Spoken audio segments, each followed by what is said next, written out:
আল্লাহ তাআলা বলেন কোরআনের মাঝে বাল তুসিরুনাল হায়াতাদ দুনিয়া ওয়াল আখিরাতু খায়রুন ওয়া আবকা। সূরাতুল আলা 16-17 নম্বর আয়াত। আল্লাহ তাআলা বলেছেন, কিন্তু তোমরা পার্থিব জীবনকে বড় প্রাধান্য দিয়ে থাকো, অগ্রাধিকার দিয়ে থাকো, অথচ আখিরাত উত্তম চিরস্থায়ী, দুনিয়া অস্থায়ী ক্ষণস্থায়ী, কিন্তু তোমরা দুনিয়ার প্রতি অনেক বেশি অগ্রাধিকার দিয়ে থাকো। আল্লাহ তাআলা বলেছেন, আলহাকুমুত তাকাসুর হাত্তা যুরতুমুল মাকাবির কাল্লা সাওফা তা'লামুন। ধন সম্পদের লোভে তোমাদেরকে আত্মভুলা করে রেখেছে, অথচ যতক্ষণ না তোমরা কবর সমূহে পৌঁছবে, হাত্তা যুরতুমুল মাকাবির, যতক্ষণ পর্যন্ত তোমাদের সাথে কবরের সাক্ষাৎ না হবে। কাল্লা সাওফা তা'লামুন, কখনো নয়, অচিরেই তোমরা জানতে পারবে। সুম্মা কাল্লা সাওফা তা'লামুন, আবার বলছি, কখনো নয়, অচিরেই তোমরা জানতে পারবে। কাল্লা লাউ তা'লামুনা ইলমাল ইয়াকিন, কখনো নয়, যদি তোমরা নিশ্চিত জ্ঞানটা বিশ্বাস করতে, জানতে, লাতারাউন্নাল জাহিম, অবশ্যই অবশ্যই তাহলে তোমরা দেখতে পেতে জাহান্নামকে, দেখতে পেতে। ইবনে আব্বাস রাদিয়াল্লাহু আনহু থেকে বর্ণিত, তিনি বলেছেন, ক্বালা রাসূলুল্লাহি সাল্লাল্লাহু আলাইহি ওয়াসাল্লাম, নবী করিম সাল্লাল্লাহু আলাইহি ওয়াসাল্লাম বলেছেন, নি'মাতানি মাগবুনুন, দুটি নিয়ামত আছে, ফীহিমা কাসীরুম মিনান নাস, এই দুটি নিয়ামতের বিষয়ে অধিকাংশ মানুষ, বেশিরভাগ মানুষ নিমজ্জিত রয়েছে, ধোঁকায়, ক্ষতিগ্রস্তের ভিতরে পড়ে আছে। এক নাম্বার আসিহাতু, সুস্থতা। মানুষ যখন সুস্থ থাকে তখন মানুষ অপচয় করে বেশি, আল্লাহকে ভুলে যায় বেশি, অন্যায় কাজ করে বেশি, সে সর্বদা দুনিয়ার প্রতি বেশি ব্যস্ত হয়ে যায়।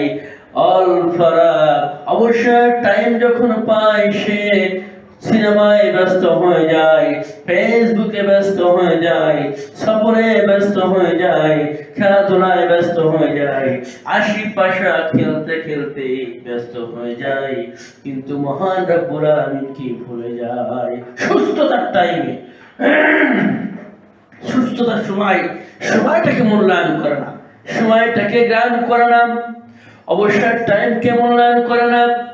অথচ নবী করিম সাল্লাল্লাহু আলাইহি ওয়াসাল্লাম বলেছেন, মুস্তাওরিদ ইবনে শাদ্দাদ রাদিয়াল্লাহু আনহু থেকে বর্ণিত, তিনি বলেন, ক্বালা সামি'তু রাসূলুল্লাহি সাল্লাল্লাহু আলাইহি ওয়াসাল্লাম ইয়াকুলু, ওয়াল্লাহি মাদ দুনিয়া, আল্লাহর কসম করে বলি, এই দুনিয়া হচ্ছে ফিল আখিরাতি, পরকালের তুলনায়, ইল্লা মিসলু মা ইয়াজআলু আহাদুকুম ইসবাহু ফিল ইয়ামি, এই পরকালের তুলনায় দুনিয়ার মূল্য হচ্ছে এমন, যদি কোনো ব্যক্তি সমুদ্রের ভিতরে আঙুল ঢুকিয়ে দেয়, এরপর আঙুল সমুদ্র থেকে তোলার পর ফালিয়ানজুর বিমা ইয়ারজিউন, লক্ষ্য করে দেখো কই আঙুলের মালিক, আঙুলে কতটুকু পানি সমুদ্র থেকে উঠে এসেছে, যতটুকু উঠে এসেছে এতটুকু পানির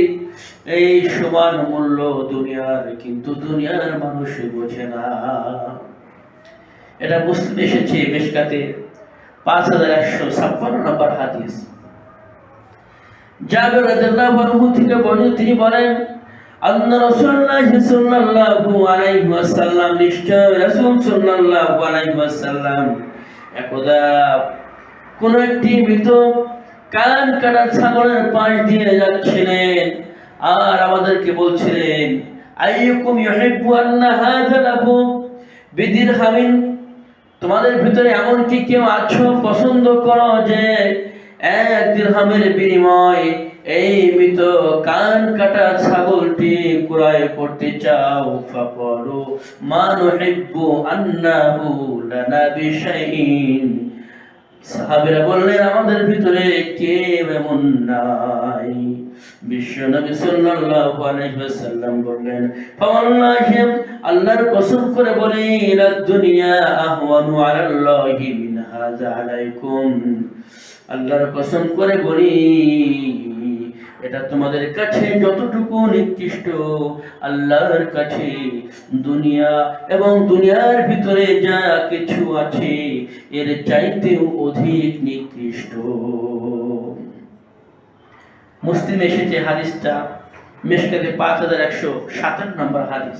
সম্মানিত সুধী মণ্ডলী, এই দুনিয়ার মূল্য এমন, অথচ এই দুনিয়ার পিছে আমরা এত বেশি সময় দিই, এত বেশি শ্রম দিই, এত বেশি মেধা দিই যে দুনিয়াটা আমাদেরকে নির্দিষ্ট টাইমে পার করে দিবে সবাই জানি, তারপরেও আমরা বুঝি না। রব্বুল আলামিন আমাদেরকে বুঝার তৌফিক দান করুন, সকলে বলে আল্লাহুম্মা আমিন। আবু হুরায়রা রাদিয়াল্লাহু আনহু থেকে বর্ণিত, তিনি বলেন রাসূলুল্লাহ সাল্লাল্লাহু আলাইহি ওয়াসাল্লাম বলেছেন আদ-দুনিয়া সিজনুল মুমিন ওয়া জান্নাতুল কাফির, দুনিয়াটা হচ্ছে মুমিনের জন্য জেলখানা আর কাফেরের জন্য জান্নাত। মুমিনের জন্য জেলখানা, মুমিন ইচ্ছা করলে হাসতে পারে না, ইচ্ছা করলে পোশাক যা তা পরতে পারে না, ইচ্ছা করলে যেখানে সেখানে যেতে পারে না, ইচ্ছা করলে যা তা খেতে পারে না, ইচ্ছা করলে যেমন তেমন ব্যবহার করতে পারে না, ইচ্ছা করলে চড়তে পারে না, ইচ্ছা করলে